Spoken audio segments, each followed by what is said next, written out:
Eh bien, ça y est les amis, il est enfin là. Salut à tous.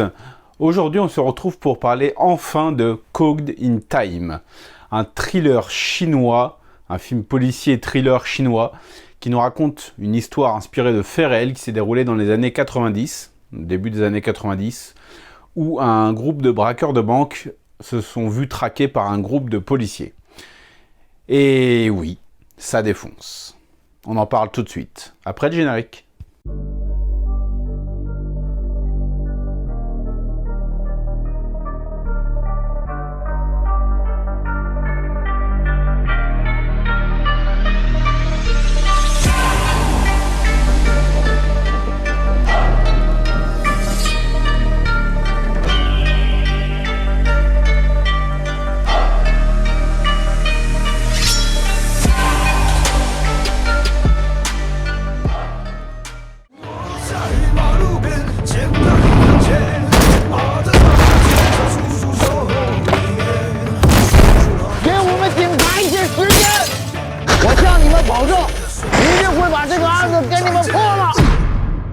Le film va suivre un petit groupe de braqueurs de banque mené par un sociopathe joué par Daniel Wu, qui a une magnifique petite coupe de cheveux dans le film, qui vont se voir, comme je l'ai dit, donc traqués par un groupe de policiers, dont un policier qui va prendre l'affaire particulièrement à cœur. Alors les premières bandes annonces qui étaient sorties annonçaient une sorte de polar HK un peu à l'ancienne. Alors oui, c'est tout à fait ça, sauf que c'est tourné en 2020 et que l'action du film se déroule en Chine. Le film rend clairement hommage à des films comme The Killer, par exemple, puisqu'on va retrouver cette dualité entre le flic et le braqueur de banque. Il se lance dans une chasse à l'homme qui est vraiment très prenante.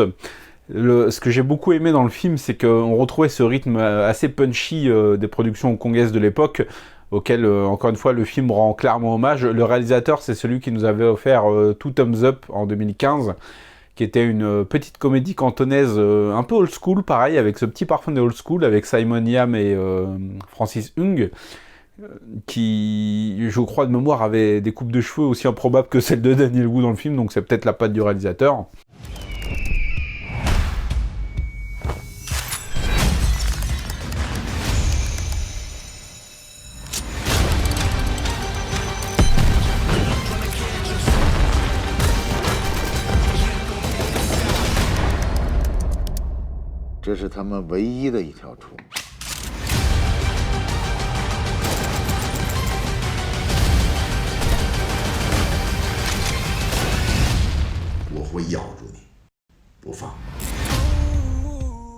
On retrouve donc Daniel Wu, parfait en sociopathe. Il arrive à dégager quelque chose d'assez effrayant. Il a une espèce de folie dans le regard qu'il maîtrise très très bien.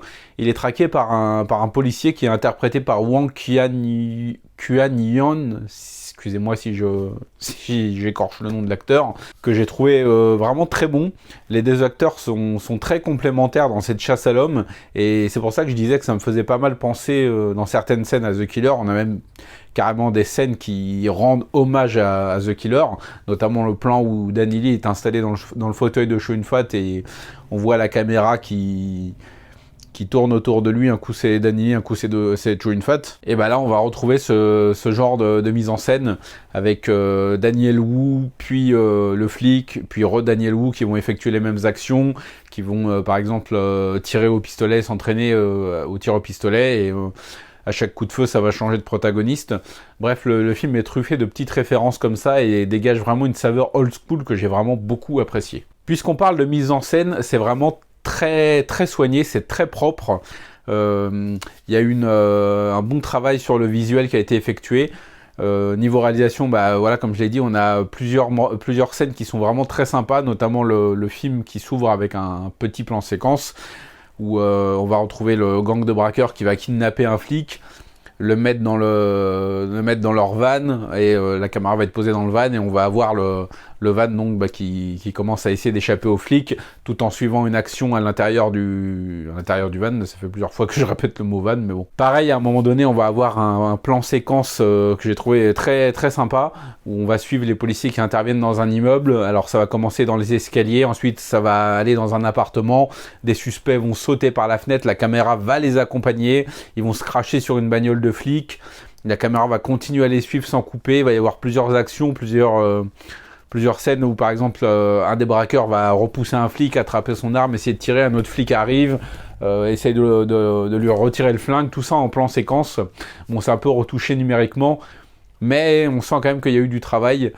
La mise en scène est très soignée et donne un cachet supplémentaire au film. On retrouve ce parfum old school dans l'atmosphère, dans les personnages. On a ce flic déterminé, ce gangster un peu psychopathe, les hommes de main qui suivent. On va avoir plusieurs scènes d'action. Alors, des gunfights en pleine rue qui sont pas aussi spectaculaires que ce à quoi je m'attendais. Je demandais pas non plus du big bullet ou autre.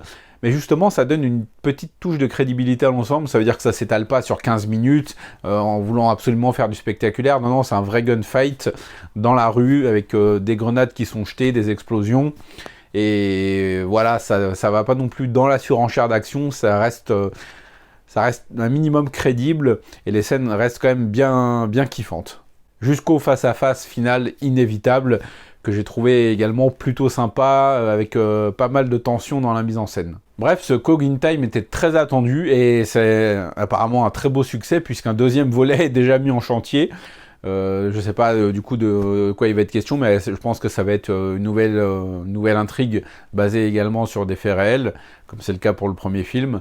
Mais en tout cas, je vous invite clairement à le voir si vous êtes un peu nostalgique des polars HK à l'ancienne, sans que ça atteigne le niveau de grosse production old school. Franchement, c'est très sympa à voir, ça a été emballé avec beaucoup de soin et ça fait plaisir de revoir Daniel Wu faire un film HK.